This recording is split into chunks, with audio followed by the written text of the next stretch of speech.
Živjo. Pri tokratni igri se gre za to, da s takim papirnatim letalcem zadenemo eno izmed teh lukenj na kartonu in tako pridobivamo točke.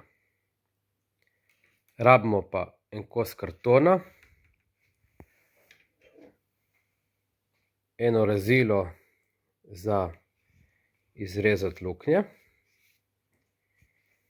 in en A4 format, iz katerega bomo naredili tako papirnato letalce. Torej, zberemo en kos kartona,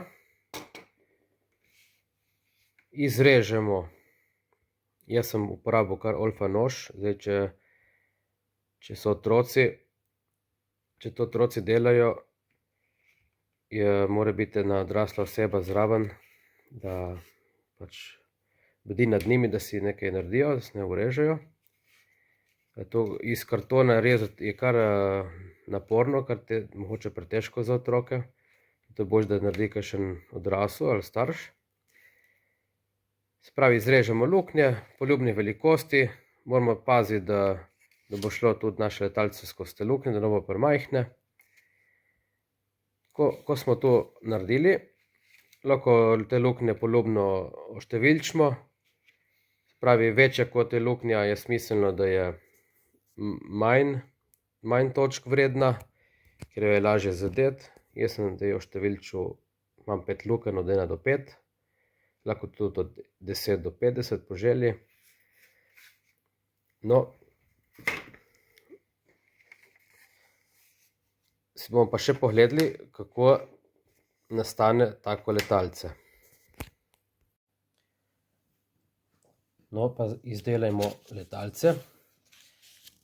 En A4 format prepognemo po višini na pol.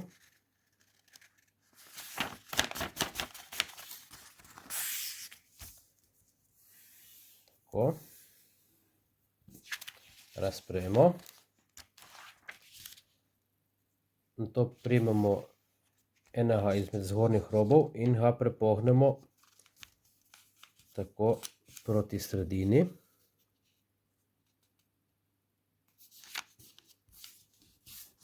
Najprej eno stran,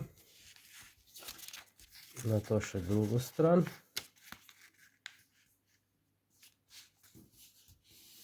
Tako. Nato ponovimo, prepognemo še enkrat proti sredini.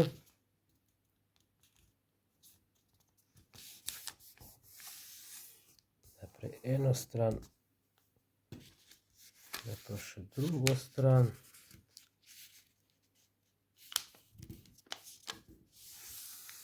Takoj fajn potisnemo po prepogih, po pregibih.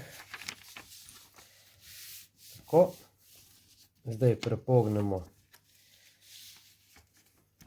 tako približno za en prst, za en palec na široko pustimo in prepognemo dol.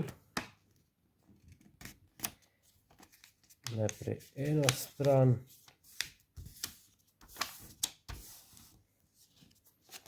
nato še drugo stran prepognemo, da je isto kot na prvi strani.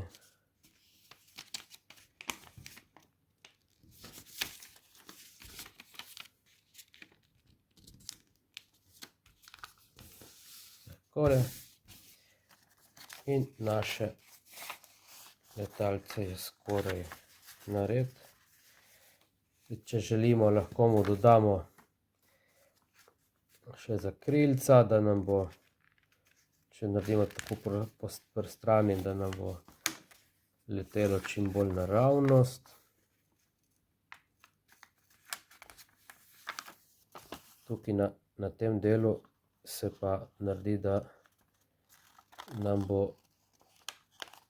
zavijalo navzgor, da ne bo padlo prehitro dol. Tako, bomo pa še poskušali zadeti eno izmed lukenj. Tako. Jaz sem spet malo improviziral, sem si kar pomagal s kockami, da mi stvar stoji na mizi. In zdaj bomo probali zadeti eno izmed lukenj. Aha, ta je šla mimo, tudi to se zgodi. Če pač gre mimo, je nič točk. No, pa smo pridobili eno točko. Poskusimo še enkrat. Pa še enkrat. No in tako naprej. Lahko si zadamo cilj 10 poskusov, tekmujemo lahko med seboj, ali pa si izmislimo kakšno svojo varianto. Toliko, da se malo podružimo, da se malo pohecamo in poveselimo. Pa upam, da bo igra všeč malim in velikim. Se vidimo.